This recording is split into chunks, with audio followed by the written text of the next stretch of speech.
Isinara ang bahagi ng Paso de Blas tollgate sa NLEX matapos masabitan ng tumagilid na truck ang isang booth doon dahil sa hindi umano'y pantay na kalsada. Ang tugon ng pamunuan ng Expressway sa pagtutok ni Tina Panganiban Perez. 11:34 kagabi nang sumabit ang likuran ng truck na may kargang feeds sa toll booth sa NLEX Paso de Blas southbound exit. Wala namang nasaktan sa insidente. Tumanggi na ring humarap sa kamera ang driver at pahinante. Pero sinabi ng pahinante sa GMA Integrated News na tumagilid ang truck dahil hindi raw pantay ang kalsada. Pinabulaanan nito ng NLEX. Kung hindi po pantay yung kalsada doon, kaya lahat po sana ganun yung mangyari. Safe po yung pavement po natin para daanan ng mga trucks. Yung initial finding talaga is na miscalculate niya kaya tinamaan niya yung toll booth. Fortunately, dedicated sa RFID yun yung lane na yun. So, wala po kaming personnel doon. Ipinasa na ng NLEX ang issue sa Valenzuela City Police para maimbestigahan.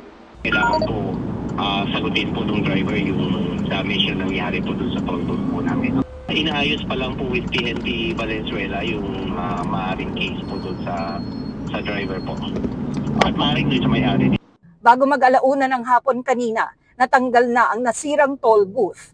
Pero inaalam pa ng NLEX ang halaga ng pinsala. Tinitingnan din kasi yung mga nakakabit na system, yun po yung marami, yung mga system and even yung mga electrical. Mag-aalauna na ng hapon ngayong Webes at sa mga oras na ito, hindi pa rin pinadaraanan ang isang RFID lane nitong Paso de Blas southbound exit matapos bumangga ang isang truck sa toll booth nito. Sa ngayon, naigilid na yung truck pero hindi pa naiaalis dahil naghihintay pa raw ng rescue. Pero wala namang problema para sa mga motorista dahil may ibang lanes pang nadaraanan. Ang problema nga lang po is hindi po natatanggal kagad yung truck doon sa malapit sa area kasi mabigat po yung mga load niya. Ipinaalala ng NLEX sa mga motorista ang height at weight limits ng mga sasakyang dumaraan sa expressway, lalo na yung may mga kargamento. Para sa GMA Integrated News, Tina Panganiban Perez, nakatutok, 24 oras. Good evening mga kapuso! Hindi na maitago ng mga bagong tagapangalaga ng brilyante ng tubig at hangin na sina Kelvin Miranda at Angel Guardian ang excitement para sa upcoming Kapuso series na Encantadia Chronicles Sangre. Pero bago yan, nagpakilig muna sila sa fans. Makichika kay Aubrey Carampen. Bago dumating ang bagong tagapagligtas. Can't get over pa rin ang Encantadia sa pinakahuling pasilyo sa inaabangang Encantadia Chronicles Sangre. Marami kasing tanong na iniwan sa fans tulad ng bakit nasa Lireo ang kambal ni Cassiopeia na si Mitena? Nasakop ba niya ito o napabagsak?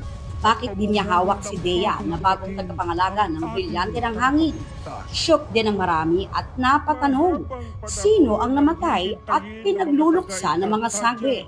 At bakit hindi si Akil ang kasama ni Sangre Danaya nang magsilang ng sanggol? Ang mga tanong na yan, gustong-gusto na rin sagutin ng mga bagong tagapangalaga ng mga brilyante na sina Bianca Umali, Faith De Silva, Angel Guardian at Kelvin Miranda. Panonood namin siya, nasa set kami. Mas nakaka-excite, mas nakakaganang magtrabaho nang nakita namin yung resulta ng pinaghihirapan namin. Talagang inaabangan nila ito, kaya naniniwala kami, ang team ng Sangre, na para sa kanila to and sa mga bagong henerasyon para malaman yung kwento ng Encantadia. Ang ganda, di ba?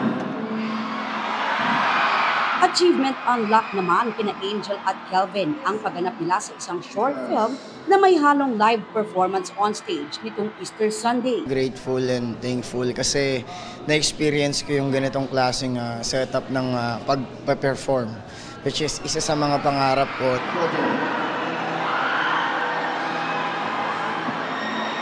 Could you be my wife?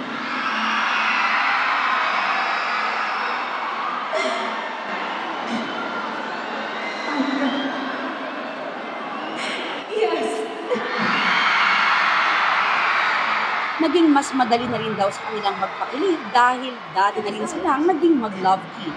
Nung pagpasok namin ng showbiz, siya yung una kong naging partner. Mas komportable na kaming hanapin yung paraan kung paano namin i-deliver yung mga bagay kapag may eksena. Aubrey Grampel, updated to showbiz happenings. Ika-4 na araw na po ng balikatan exercises ng Pilipinas at Amerika. Habang nasa Mindoro ang mga barko ng Pilipinas, Amerika at Japan para riyan. May mga namataan namang barko ng China sa Batanes at sa Ilocos Norte. Nakatutok si Chino Gaston. Dakong 9:00 ng umaga nang makita ng Philippine Navy ang pagdaan ng Chinese aircraft carrier na Shandong sa layong 2.23 nautical miles mula sa Babuyan Island sa Batanes. Pasado 11:30 naman ng umaga nang ma-detect ang isang Chinese electronic surveillance ship sa layong 38.9 nautical miles mula Pagudpud, Ilocos Norte.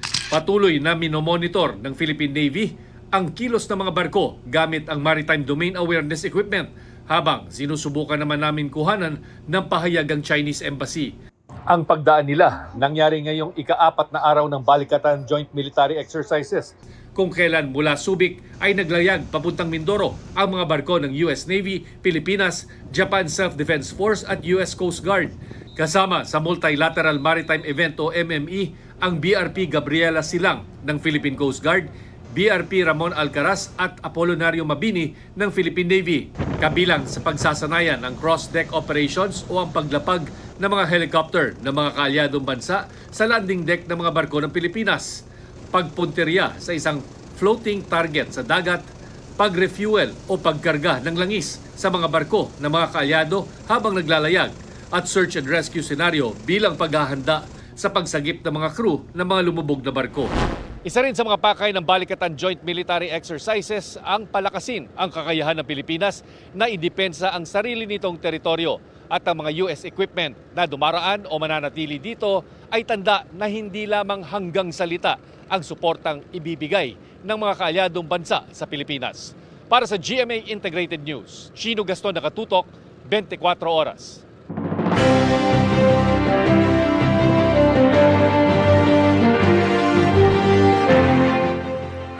Papalapit ang eleksyon, nadadagdagan din ang mga kandidatong pinagpapaliwanag ng COMELEC dahil sa umano'y vote buying at ibang posibleng paglaban. Kabilang dyan ang naglalaban sa pagkaalkalde sa Maynila. Nakatutok si Sandra Aguinaldo.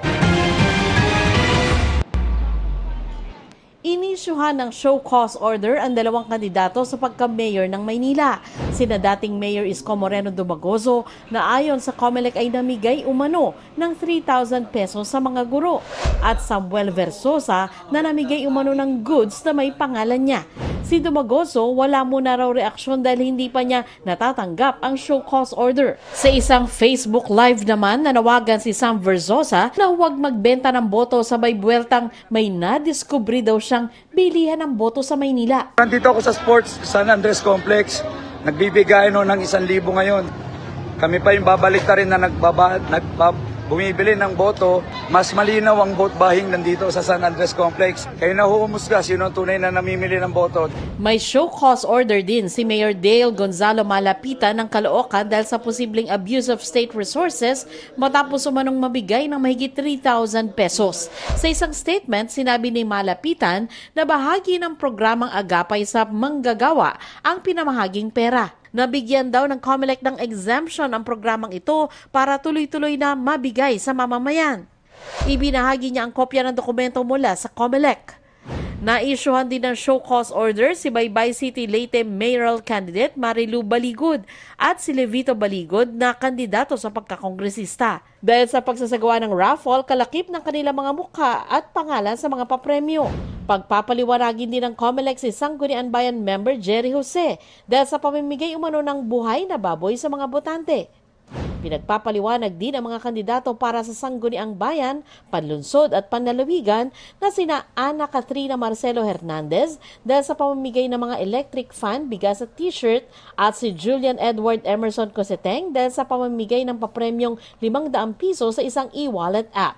Sinusubukan namin kunin ang kanilang mga pahayag. Para sa GMA Integrated News, Sandra Aguinaldo, nakatutok, 24 oras. Itinanggi ni congressional candidate Levito Baligod ang aligasyong vote buying. Anya, hindi niya alam kung ano ang naging basihan nito. Dagdag pa niya, hihintayin muna ang kopya ng show cause order para masagot ito ng maayos. Pero ngayon pa lang, iginiit niyang hindi sila nagpa-raffle at wala ring planong magkasa ng raffle na labag sa election law.